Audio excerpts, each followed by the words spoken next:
Agora a gente fala um pouco de anatomia e construção da figura humana, que é a base para muitos dos personagens que a gente faz, sejam eles antropomórficos ou mesmo alienígenas, etc., monstros, todos têm um fundamento, uma base na figura humana, em bípedes, né?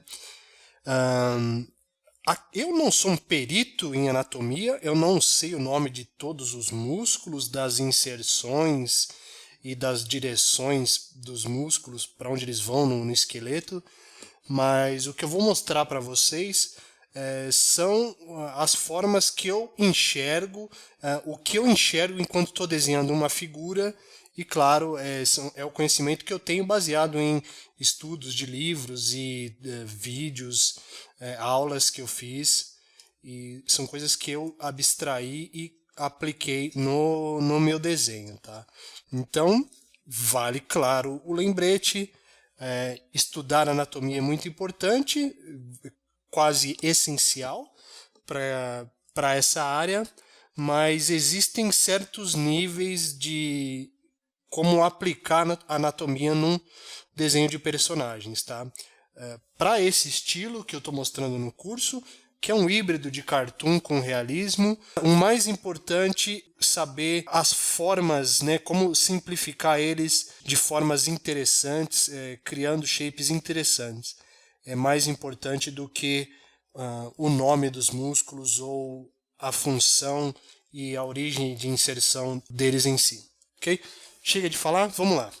Quando a gente pensa em construir uma figura humana, vem na nossa cabeça logo aquela ideia de construir um desenho, começar um desenho, né? Vamos começar um personagem, vamos então primeiro começar a colocar aquele tanto de número de cabeças, no caso 7 ou 8 cabeças, e para começar o desenho. E não é bem isso que funciona na prática. Claro que você precisa saber as proporções, conhecer as proporções da figura humana, mas basicamente, se você pegar uma altura qualquer, dividir ela no meio, depois dividir ela no meio mais uma vez, e depois mais uma vez, você acaba construindo, tendo lá as 8 cabeças de proporção, tá? Que é um pouco mais do que a figura, do que o humano comum, que tem 7,5 cabeças. Mas tudo entre aspas, né? Porque a variação é o que é importante. O primeiro quadrante, vamos chamar assim, a gente coloca para a cabeça. O segundo, mais ou menos para a altura do tronco. Eu digo mais ou menos porque a gente tem que lembrar que a cabeça não é colada com o tronco, ela tem o espaço do pescoço, tá? Deixa eu só habilitar a simetria agora para ficar mais rápido de desenhar.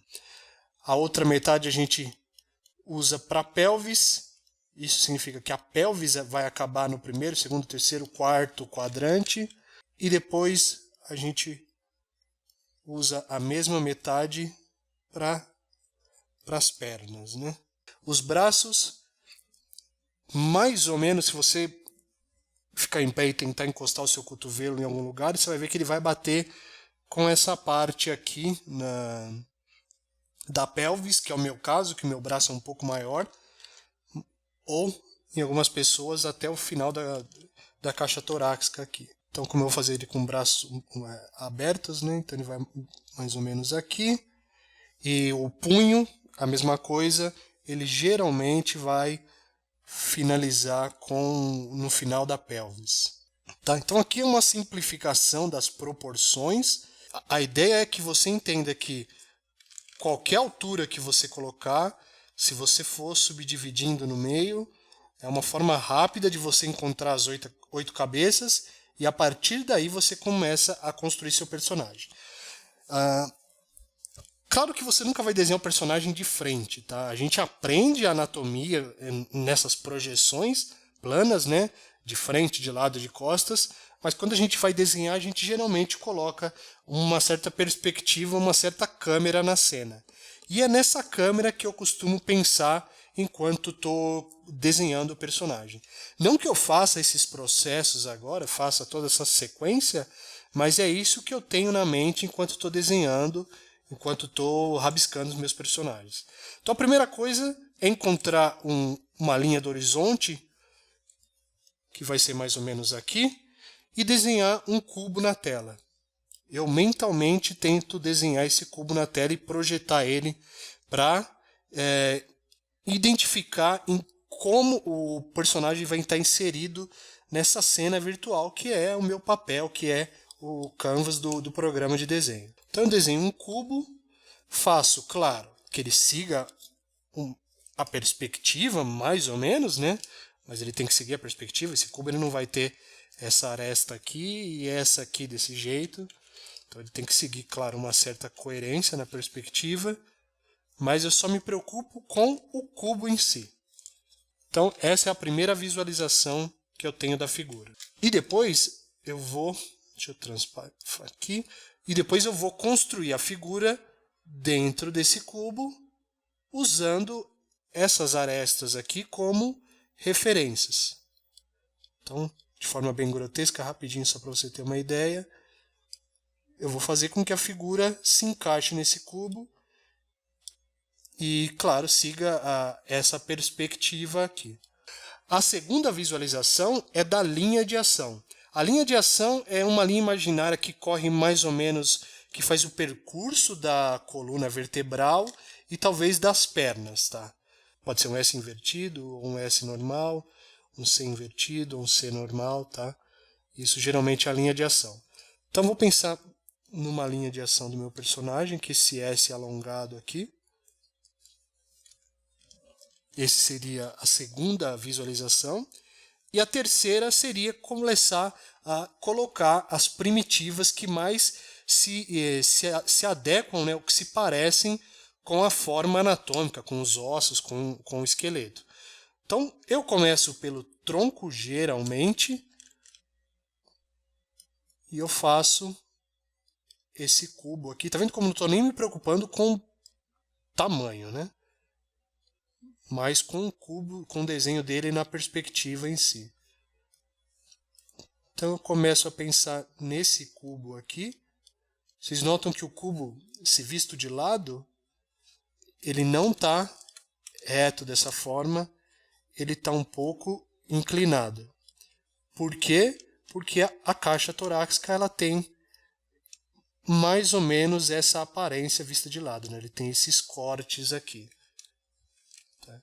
Então quando eu coloco o cubo inclinado, já me dá uma aparência próxima, né, da caixa torácica. A segunda primitiva básica que eu me preocupo é a pelvis.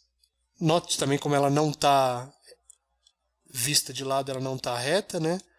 Ela está um pouco inclinada, porque a caixa torácica, a pelvis, desculpa, ela tem essa inclinação aqui. Ok? E agora sim eu posso começar a colocar os membros, né? Os membros inferiores e superiores.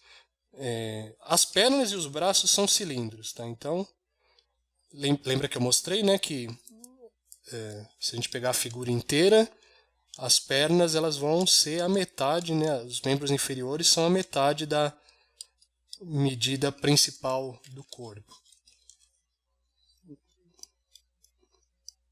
Então vou projetar esses dois cilindros aqui. Nota como eu estou jogando, se a gente vê a pelvis aqui, a perna ela está indo um pouco para trás, para depois ela ficar mais reta aqui na parte da canela. Ela não está reta desse jeito. Eu estou tentando seguir essa linha de ação que eu criei inicialmente. Os pés eu vou simplificar com essa cunha, né? Formato de cunha, aquele negócio que a gente põe para segurar a porta. Vou seguir a perspectiva para posicionar a outra perna. Para os braços, também cilindros. Lembrando que a metade do braço geralmente é no final da caixa torácica. E os punhos geralmente no final da pelvis aqui. O outro braço, mais uma vez a perspectiva do cubo inicial, vai me dizer que o braço ele não vai estar aqui. Um erro que eu fazia direto, era colocar o braço do personagem em perspectiva aqui. A gente seguir a perspectiva correta, ele vai estar escondido aqui atrás desse outro cubo. Ok? Talvez a pelvis tenha ficado um pouco grande nesse exemplo, mas acho que dá para mostrar a ideia da visualização que eu faço inicial, que é pensar tudo como se fosse cubos para os membros principais, né? Cabeça, tronco e pelvis, e cilindros para os braços e pernas.